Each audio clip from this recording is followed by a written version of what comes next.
This is not the thing that's going to follow. Guaranteed, my friends. How have we been doing with our quarantine? Pretty good? Yeah. Love quarantine. Yeah, I love it too. But okay, I don't know if anyone else has been doing this, but what's the word? Drinking excessively? That's what I've been doing. There it is. Here's how where are my drinkers at, first off? Alright, I see we're party people. I like that the dad in the back was looking at his kids like, you better not be clapping. No one clap. None of you kids clap. I've been drinking a lot during quarantine. My mom is watching this. I'm so sorry, Mom. But I haven't, and it didn't feel like a bad situation until the following happened, where I took a shot of Fireball by myself. Oh no. Most people shouldn't drink Fireball with other people. I was just like, alone, yum, like that. The sad reality is going on. But I get it. I get why, I do certain things, certain actions. I found out a year ago from doctors and appointed people or whatever that I have depression. That's what I got diagnosed with, depression. And I felt really bad because the first time I was like, oh my God, I'm culturally appropriating white people. It hurts so deeply to just take your thing. That's like.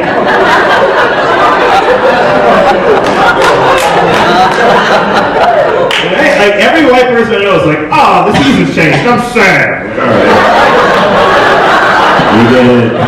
Winter, woo. But it blew my mind to find out that to get diagnosed with depression. And like I told my mom about it, she was like, see, I told you to quit sleeping with white girls. I was like, yeah, right. That's how you catch it right there. That's how you get it. I like it. They're like, no, thank you, black man. Do you know them? Why they chose now to leave? Weird timing. Okay. Oh, there was a whole show. They're like, no. Yeah. Not in my St. George.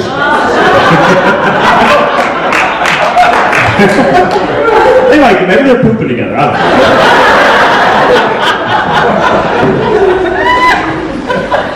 I think the real reason I felt bad about getting depression is now it means I'll never be able to time travel, right? To be clear, I probably already couldn't time travel because you've seen history. I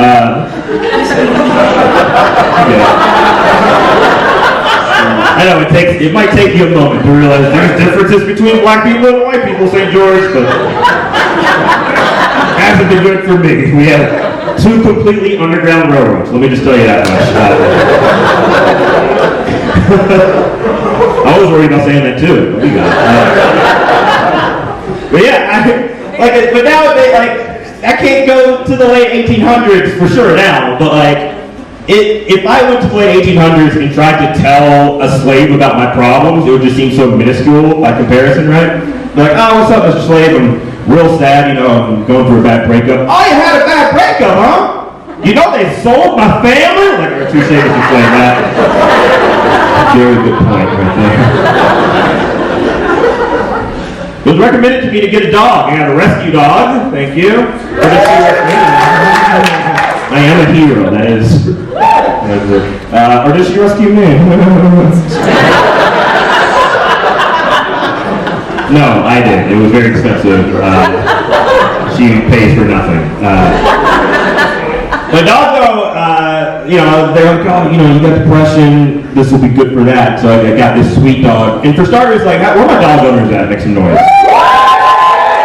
right. And who's got a big dog? Who's got a black dog? Yeah. Same number of people. Okay, you're the people I can talk to after the show then. So I found this out upon adopting. They were like, the dogs that get adopted the least are bigger black dogs. And that made me feel real sad as a big black man. For the people watching on the live, I'm super tall and muscular. It's not all padding.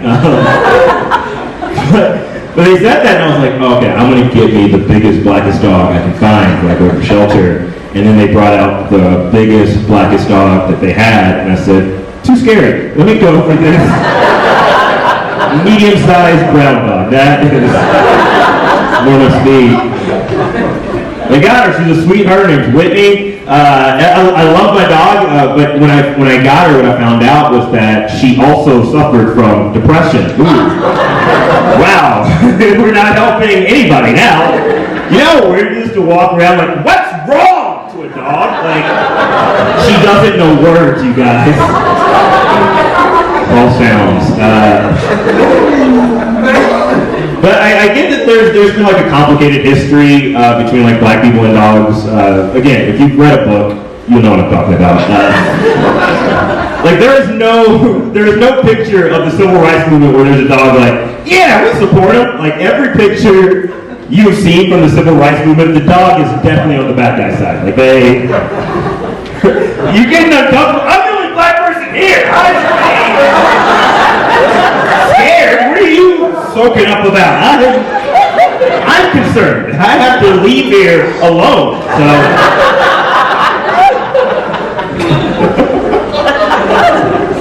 Like every other comedian except for the two happily married people, I'm also single.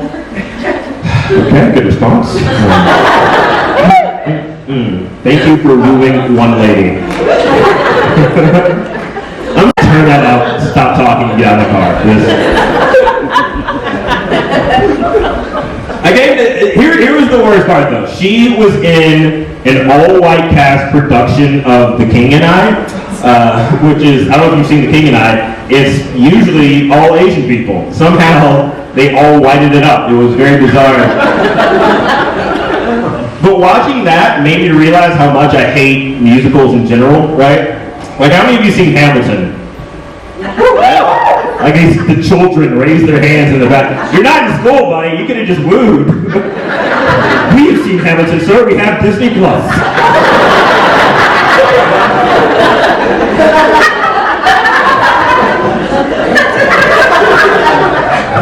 Yeah. I hate Hamilton. It's just like a weird diversity showcase for rich white people. Like, tickets are $2,000. That's way too much. And I get it. Like I read books. I don't need to learn more about Alexander Hamilton through bad rap. I don't want to do it. But I realized that like all musicals are terrible, right? Every single one is bad. Like call out a musical. I'll tell you why it's bad. Phantom of the Opera. Phantom of the Opera. Phantom of the Opera is about a stalker. That's it, right there. It's just an ugly dude who's like, I'm gonna keep following this lady. It's like, yo, relax, my dude. Just move on. She's got a guy. Name another one. Wicked. Grease. Wicked. Wicked? Okay. Wicked that's just like two catty women. Like that's, it's like, ooh, she's ugly, so we don't want her playing. She's like, but I want to fly. It's like, you can't. That's the whole story. It's terrible. Dear Evan Hansen. Who? Dear Evan Hansen. I've never seen that one. So Book of Mormon. Book of Mormon. Okay, because we're in Utah, I would feel. We're just saying that's the best one. Right?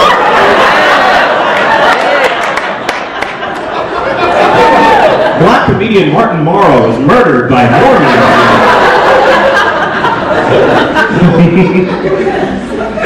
That's cool. Where my Mormons at? Make some noise. This is insane. I've never met more than two at a time. Two where they weren't surrounded by 100 children. You guys do. You got a lot of kids.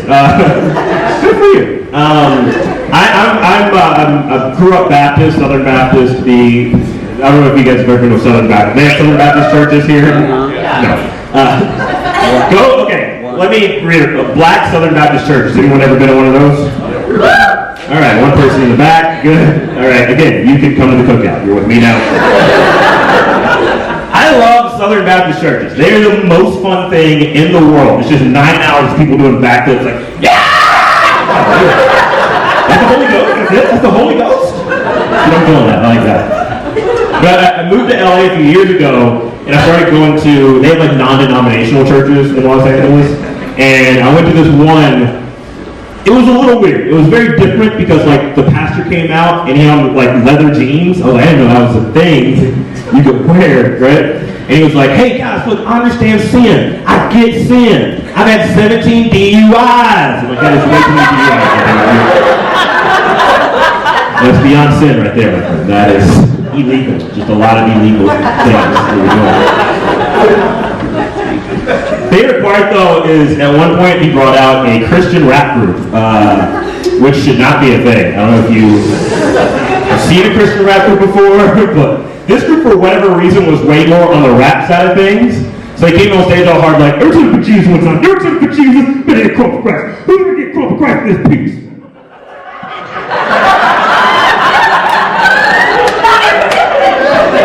Yo, I'm turning water into wine because I stay on that lane. I'll pull a 187 for John 3:16. This was like, crucify him, yo! Crucify him, yo! Crucify him, yo! Like, what part of the Bible did you read? This is way too intense.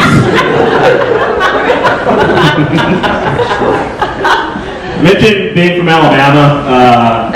There is a lot going on, but this is like, it's not new. This has been happening for years and years and years.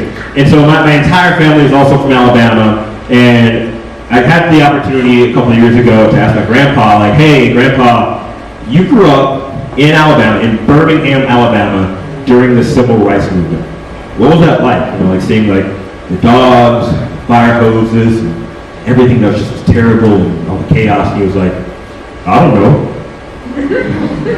And I said, how do you not know? And he goes, well, I saw what they were doing on the news, so I didn't go down there. I get it, you know? Fight or flight, dude, I understand. You like dogs, you want to get bit by one, and you don't like them, I get it. But I've had a similar situation recently with like all the protests that are happening, like in Los Angeles and around the world and stuff. So I really wanted to go protest. I really wanted to like do my part. And my family was like, hey, don't go because there's so much happening. So instead, I went on a Black Lives Matter hike, which, yeah, it's as white as it sounds. It was so lame. I was like, when do we set stuff on fire? Because that's now. I wasn't gonna riot at the actual protest, but now because this is so boring and it's hot, you have me outside. I hated it. Worst part though is this lady at one point yells out, all lives matter. I think all lives matter. It's like, yo, have you met people? What do you mean all lives matter? Like maybe 9 tops. Like that. Is the amount that, like I used to have a roommate who swore you put milk in before cereal. That dude does not matter. That's what I'm getting at. We all know someone you're like, I'm that one. Nasty cough, sir. You're gonna go sit in the cough corner now. Did you? Who was sitting in front of the person that just coughed? Do you know that person? Okay. Because you know when someone coughs, you hear that, like, you get that little breeze on the back of your neck. Right.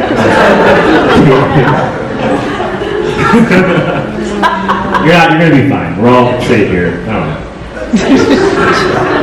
I hope, you know, I'm far enough away from you, so I don't care. Whatever happens out there, baby, you're on your own.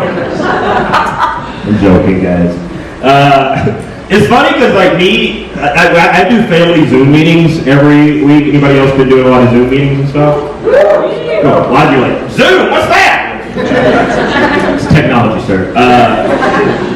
We do family Zoom meetings, and my mom, she was like, all right, y'all make sure that everybody gets like a bunch of cash. Just save a bunch of cash. And we're like, oh, what's that going to do? She's like, well, in case there's a zombie apocalypse, then that way you'll have cash. And like, I don't think that's going to help the zombie apocalypse. Mom is, if there's a zombie, it's not going to be like, ooh, I want to eat you, but you gave me this fiber. Like, that's not. They don't care. They'll eat you still. Speaking of mom, I got a stepdad. Anybody else here have step-parents? Make some noise? All right, you see how sad those claps were just now? Nobody ever liked their step-parents. My stepdad is an alcoholic, London-born Nigerian. He's probably got some of his emails before.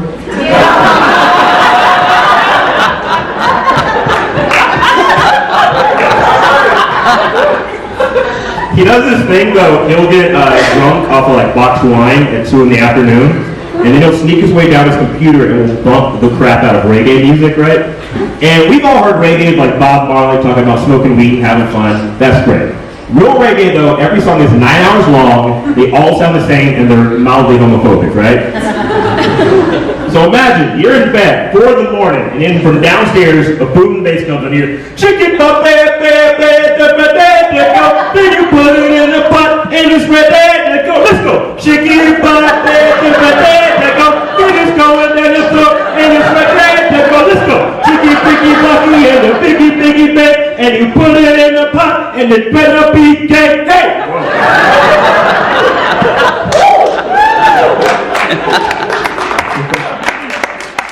There's a lot happening in this song. This is wild. Like I said, I'm single, which is weird. I've been trying to do online dating and stuff like that. Anybody here meet online? Woo! Right. Oh, the smartphone. Good. What sites you guys meet on? Tinder. Yeah. I went back home recently, and I went on a dating app, and like I mentioned before, Alabama, notoriously racist place.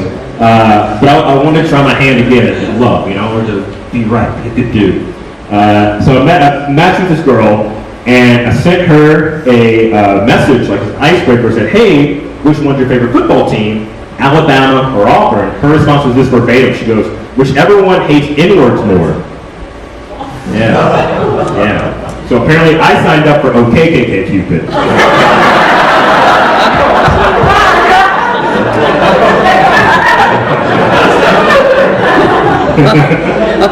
You guys didn't know what was going on there. Inward, like the opposite of outward? Okay. What's wrong with that? I love traveling. Like this has been such a fun trip. I'm never coming back, but I've enjoyed.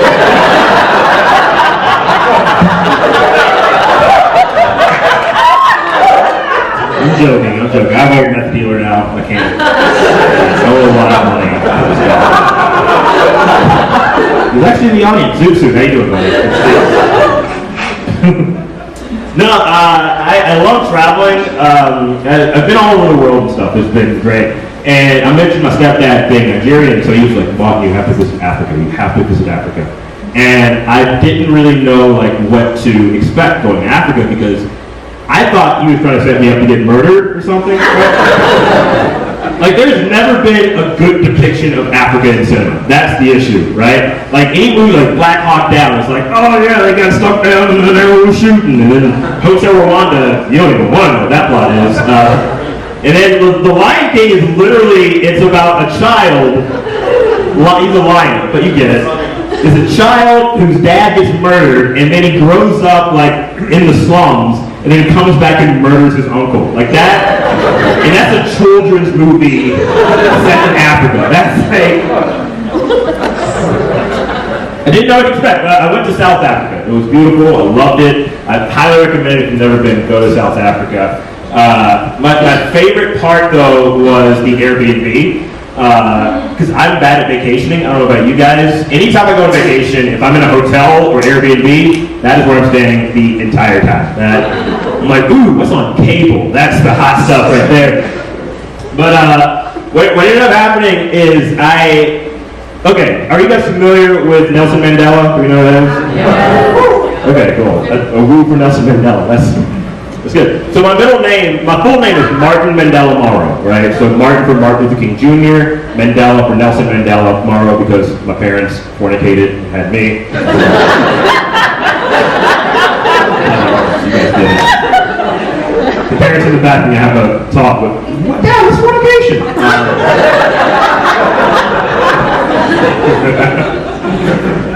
But that's, I don't know if you realize this, that's a very hard name to live up to. is a lot of pressure. Like the two best black dudes ever, and I remember one time I was at the bank and the bank teller was like, "Oh, Mark Mandela, do you want to be like those guys?" And I was like, no. The government kept trying to kill him. I don't hate that. I have enough issues as is trying to pay off my student loan. Like, they're killing my bank account. They literally try to get MLK murdered. I like this movie, guys. I watch a lot of movies. I graduated from Auburn University with a film degree. Love movies. Anybody here like a big movie fan as well?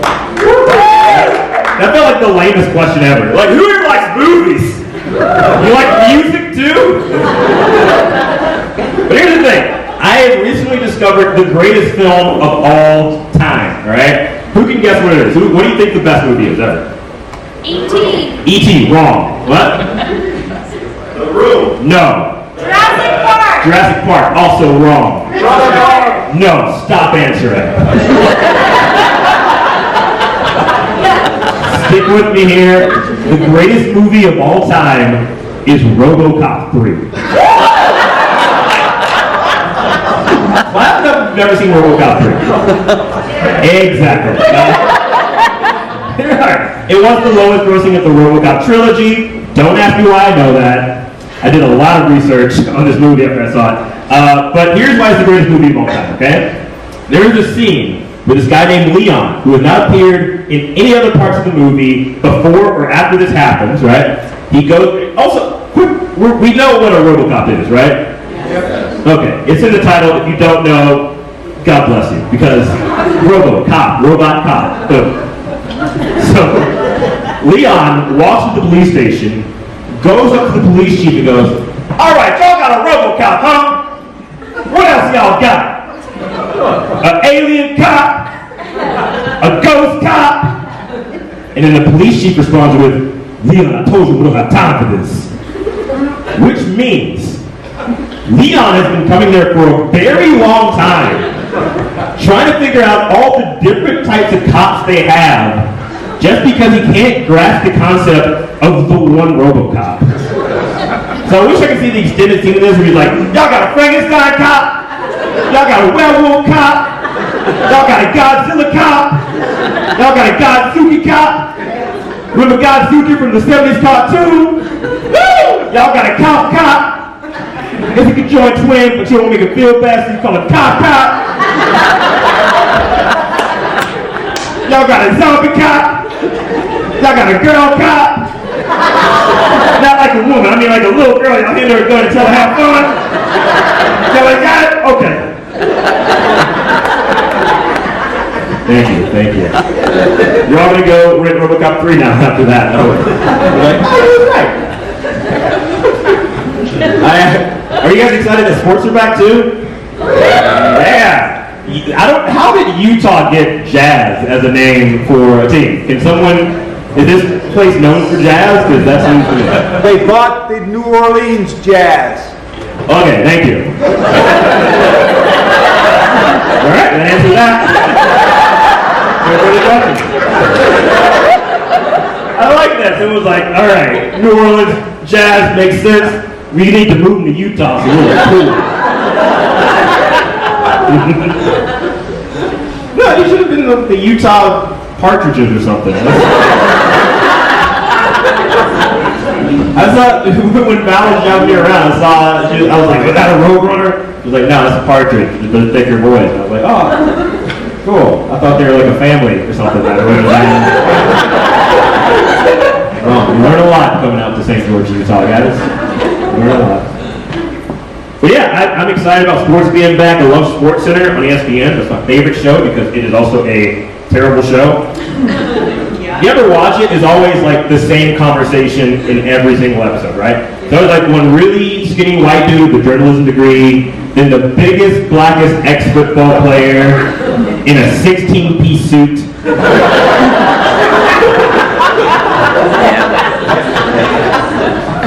And their conversations are always the same, right? Like, "Wow, that was a great game of football. A lot of great football things happened during that football game. What did you think?" "Well, I feel sometimes you gotta run the ball."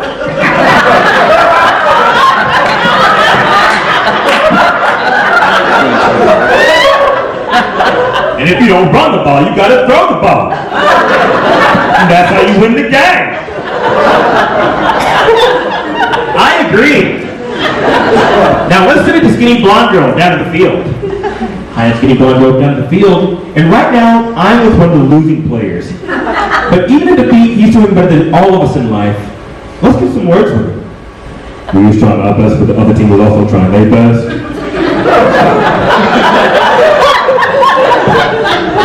We was hoping our best to do better than their best. With the next game, our best better than their best. And eventually, the best of the best of the best of the best of the best of the best of the best. And go to the Super Bowl. God bless.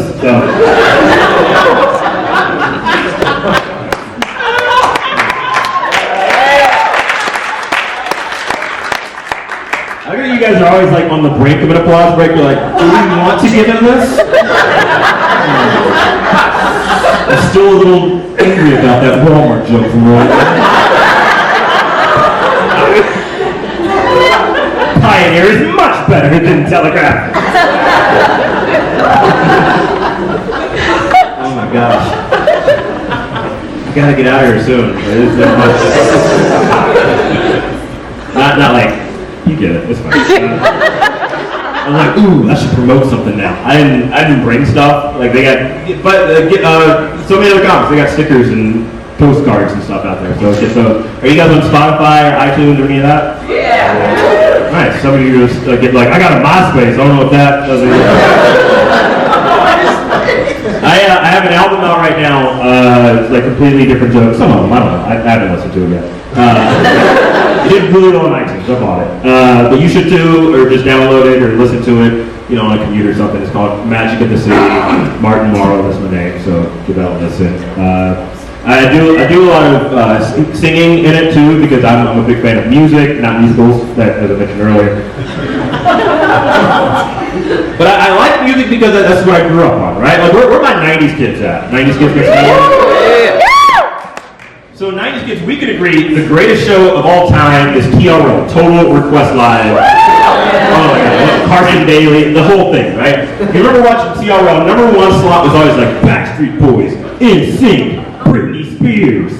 Then number two would be like Korn, Limp Bizkit, Kid Rock. And you're watching like, who is voting for that crap?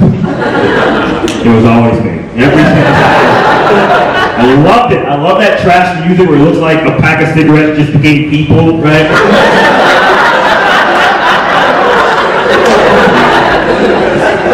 You come out all hard like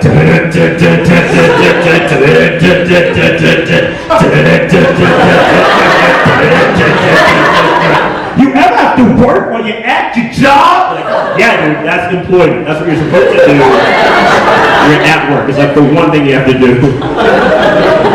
My favorite genre of music, though, was pop punk, right? I love pop punk. Like, Sum 41, Fall Out Boy, Panic at the Disco. Oh my God, they were the best, right? Because they would, like, they come out with these really tight jeans, and they had, like, this teen angst with the 35 years old, right?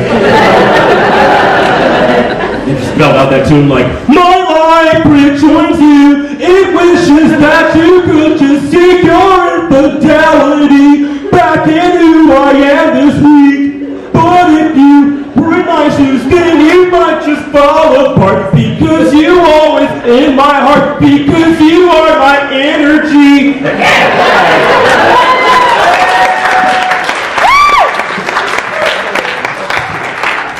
I got the rest of the bed on. They got back in, he's like, I hate my stepdad! I hate my stepdad! I hate him. Like, dude, we are bonding right now. This guy gets me. Hey, that's good for me, you guys. I've been Martin Morrow.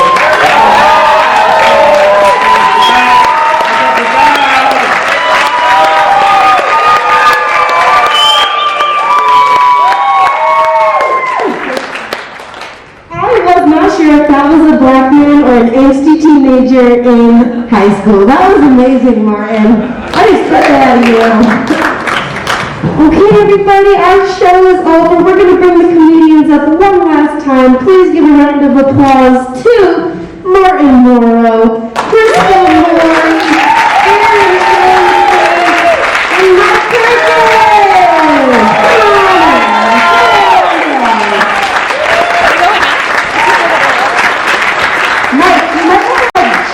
something. I don't know how long they can make the cup go. Let's go, Jersey. Let's come up to this stage, okay?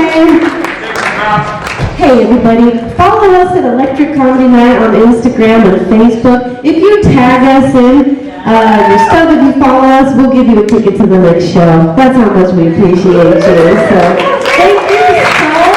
Thank you.